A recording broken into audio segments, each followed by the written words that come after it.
Guys अभी कुछ दिन पहले मेरे फ्रेंड ने मुझे बताया कि उसने एक पेनी स्टॉक ख़रीदा है और वो भी अराउंड 0.01 डॉलर समथिंग।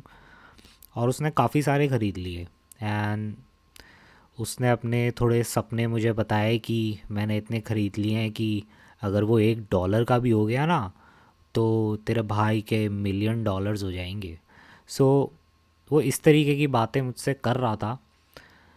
लेकिन आप में से भी काफ़ी लोग ऐसे होंगे जो ऐसे ही पेनी स्टॉक्स ले लेते हैं और फिर दिमाग में एक कहानी बना के बैठ जाते हैं कि $1 का हो गया या ₹1 का हो गया तो अपने इतने लाख हो जाएंगे, इतने करोड़ हो जाएंगे, इतने मिलियंस हो जाएंगे। सो क्या ये सच में पॉसिबल है? और अगर है और अगर नहीं भी है तो इसके पीछे ऐसा मार्केट का कौन सा ऐसा फैक्टर है जो हमें बता सकता है? सो आज हम उसी के बारे में समझने की कोशिश करते हैं। And by the end of this video आपको बिल्कुल क्लियर अंडरस्टैंडिंग होगी इस चीज़ के बारे में। सो let's begin.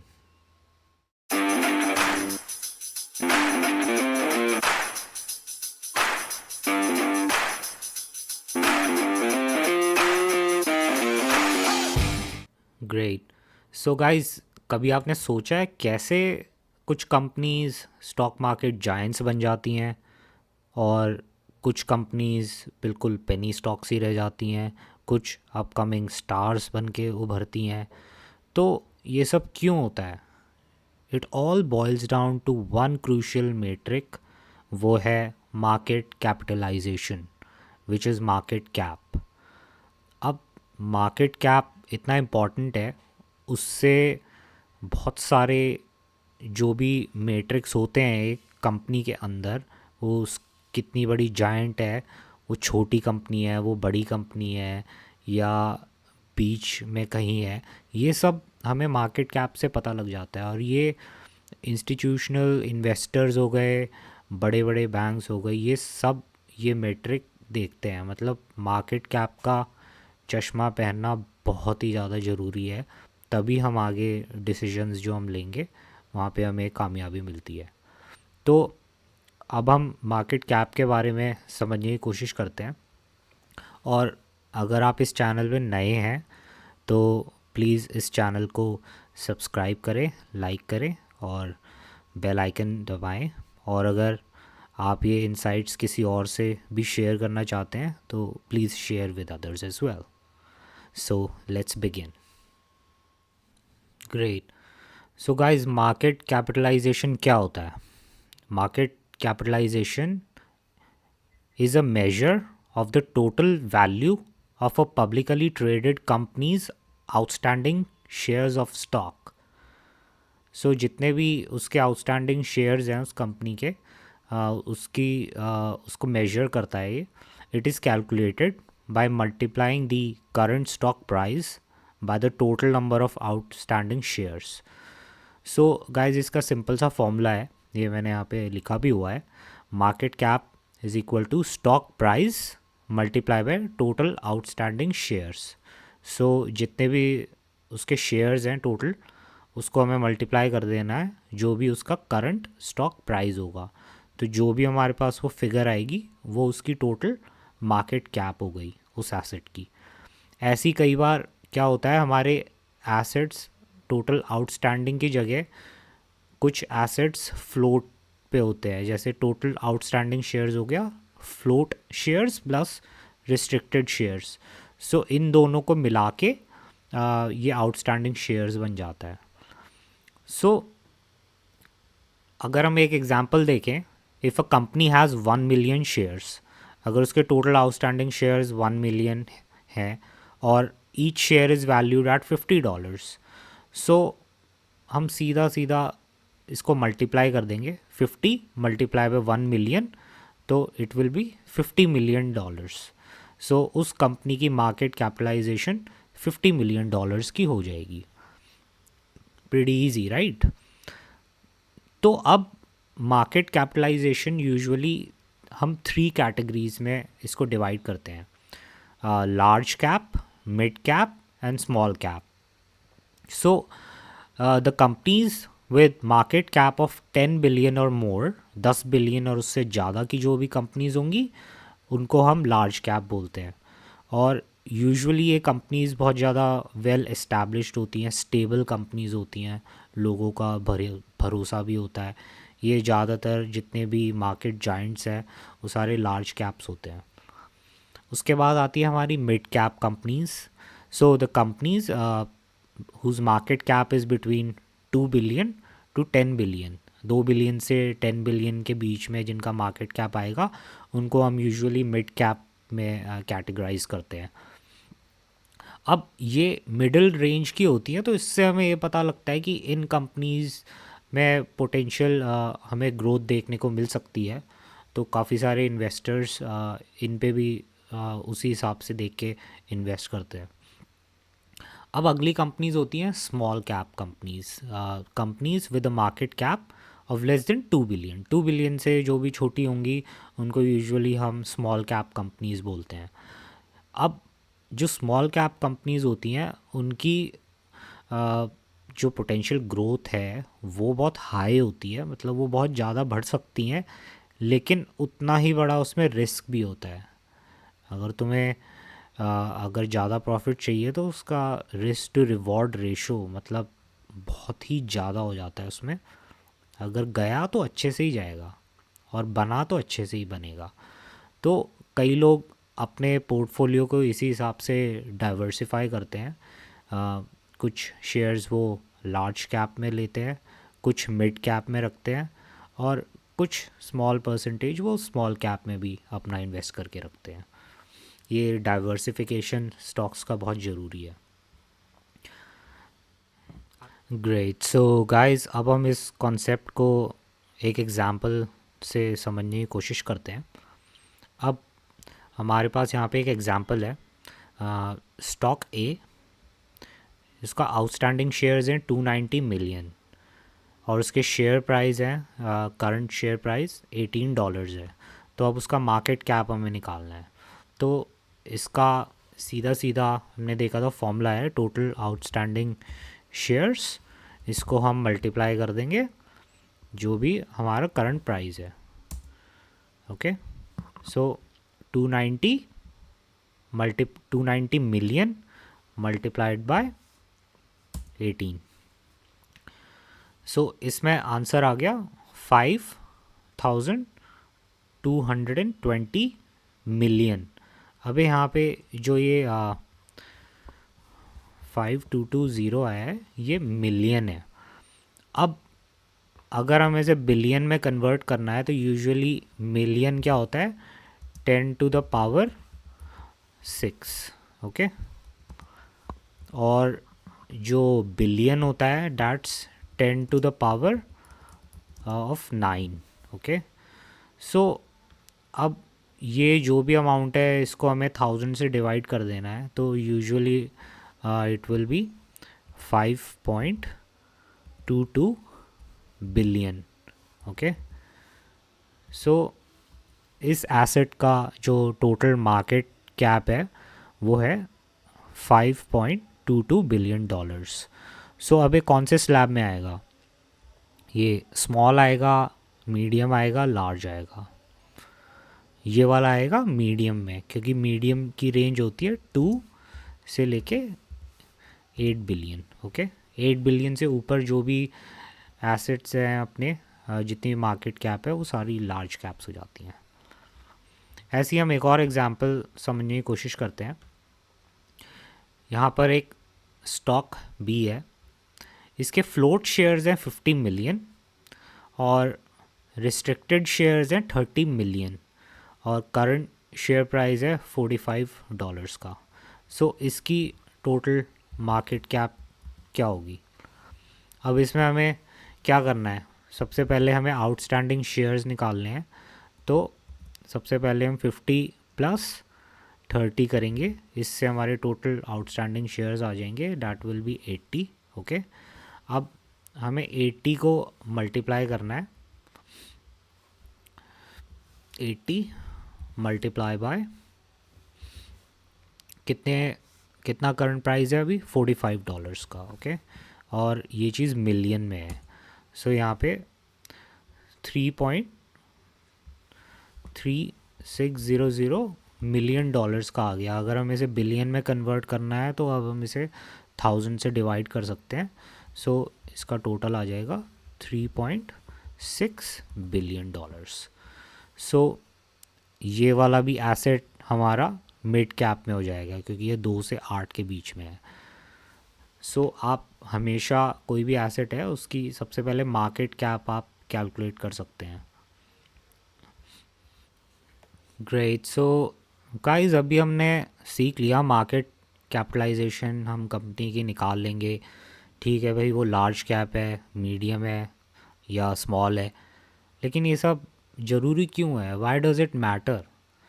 Well, it's a key metric for investors to access the company's size, risk and potential for growth. So अगर जैसे मैंने बताया था लार्ज कैप है तो उस पर आपको इतनी ज़्यादा पोटेंशियल, बहुत ज़्यादा एक्सपोनेंशियल ग्रोथ देखने को नहीं मिलेगी, लेकिन वहाँ पे रिस्क कम है, ओके। और कंपनी का साइज़ क्योंकि बहुत बड़ा है, और जहाँ पे कंपनी का साइज़ बहुत छोटा है तो वहाँ पे एक्सपोनेंशियल ग्रोथ आपको देखने को मिल सकती है, लेकिन फिर उतना ही एक्सपोनेंशियल रिस्क आपके अगेंस्ट भी काम कर सकता है। सो सोच समझ के डिसीजन लिए।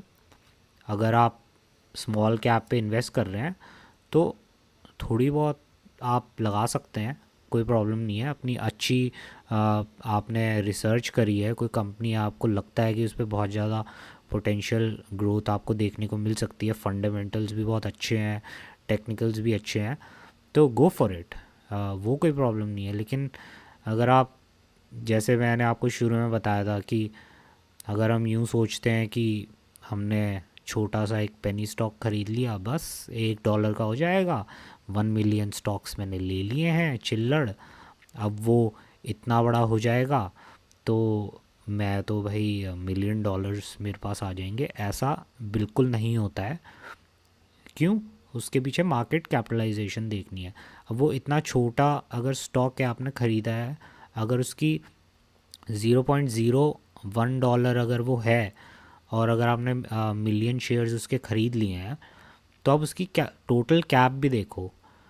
ऐसा ना हो कि वो पूरी ग्लोबल, जितना जो आपने दिमाग में टारगेट बना लिया है वो तो दिमाग में बन जाएगा, लेकिन अगर आप एक्चुअल फैक्ट्स देखोगे तो उस प्राइस पे आने में कहीं ऐसा तो नहीं हो रहा कि वो टोटल ग्लोबल जो अपनी मार्केट कैप है उससे भी ऊपर वो नंबर जा रहा है, पता नहीं कितने बिलियंस में जा रहा है।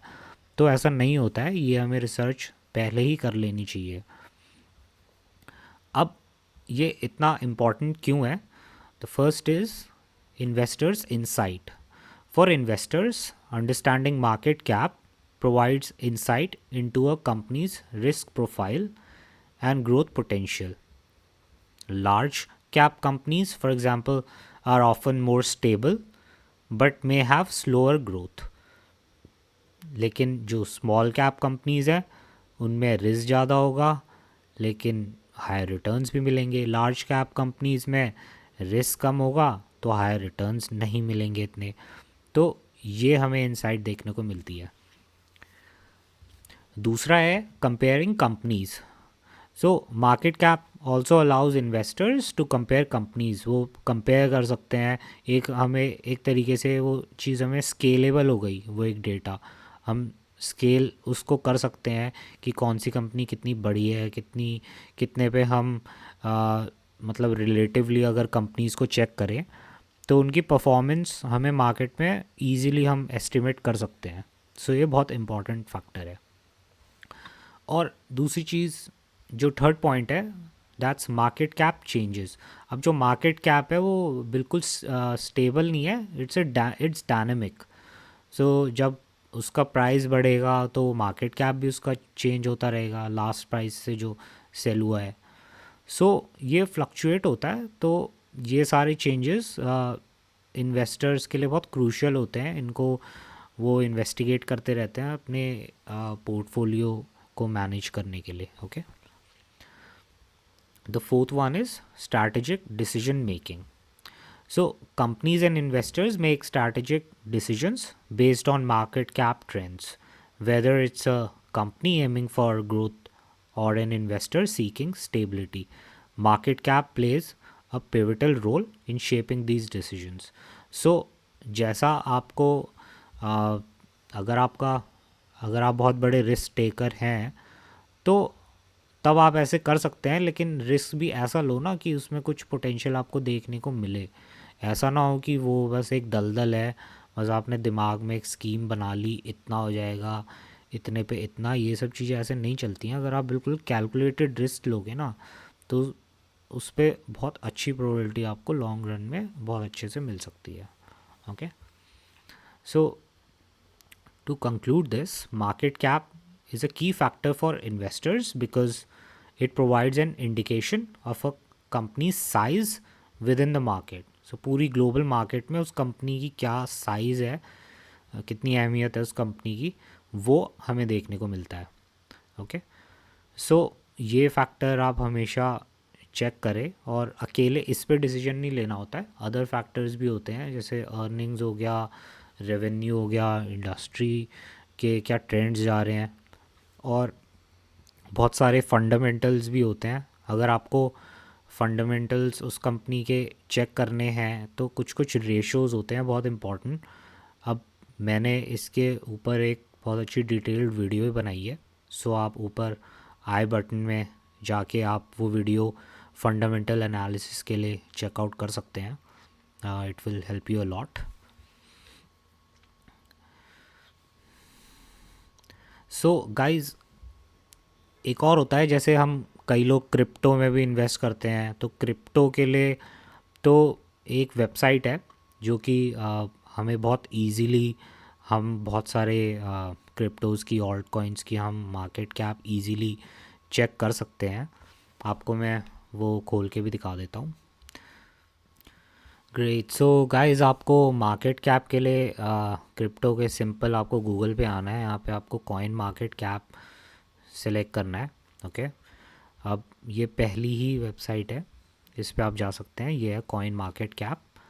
अब यहाँ पे आप चेक कर सकते हैं, बहुत सारे पैरामीटर्स दिए हुए हैं। जैसे पहला यहाँ पे बिटकॉइन दिया हुआ है, उसका प्राइस है $43,452 current price, 1 hour change, 24/7 day. तो यहाँ पे देखो मार्केट कैप ये यहाँ पे दिया हुआ है। ओके, अब आप चेक करो बिटकॉइन का कितना मार्केट कैप है अभी।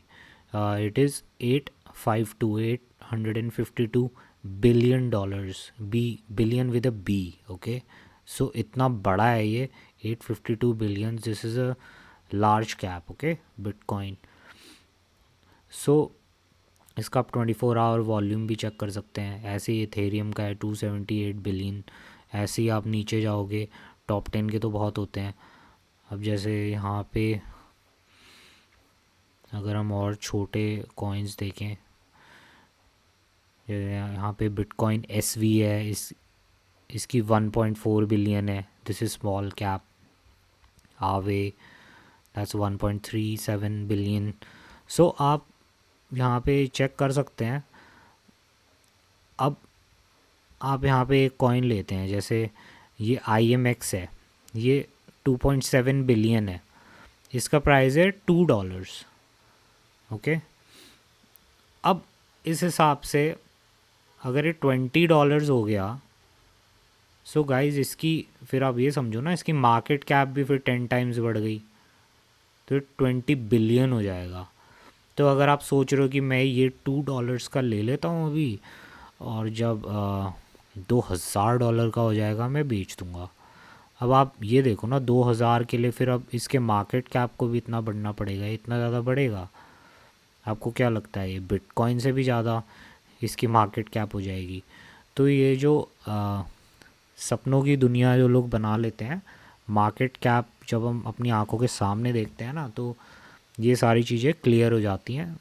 तब हम इस चीज़ से बच के कुछ लॉजिकल डिसीजंस हम ले सकते हैं, ढंग से सही डायरेक्शन में हम सोच के। So to consider that in mind, ये आप क्रिप्टो के लिए ज़रूर यूज़ कर सकते हैं, और बाकी स्टॉक्स हैं उनकी आप ज़रूर ये चीज़ चेक कर सकते हैं। Okay, great. सो गाइस, आज हमने मार्केट कैप के बारे में समझा, उसके जितनी कैटेगरीज हैं, 3, large cap, mid cap, small cap, इसके बारे में भी समझा, और ये क्यों इतना मैटर करता है, क्यों इतना ज़रूरी है, हमने इसके बारे में भी समझा. So guys, just remember, understanding market capitalization is not just a tool. ये कोई just tool नहीं है. It's your strategic advantage in the financial landscape. So do consider that in mind. Okay, great. So guys, I think that's the best place for me to stop this video. And guys, if you found this video helpful, don't forget to like, subscribe, and share this video with others who can benefit from these insights. Your support means the world to us.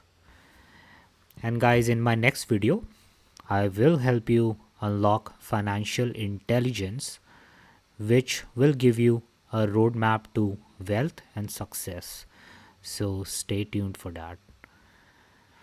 And guys, if you believe in the value of the content that we create and you want to help us grow, then consider making a donation to the above UPI ID. Even a small contribution can make a big difference. We respect your choice. Well, guys, that's all for me today in this video. You have a lovely time. Happy trading. Cheers.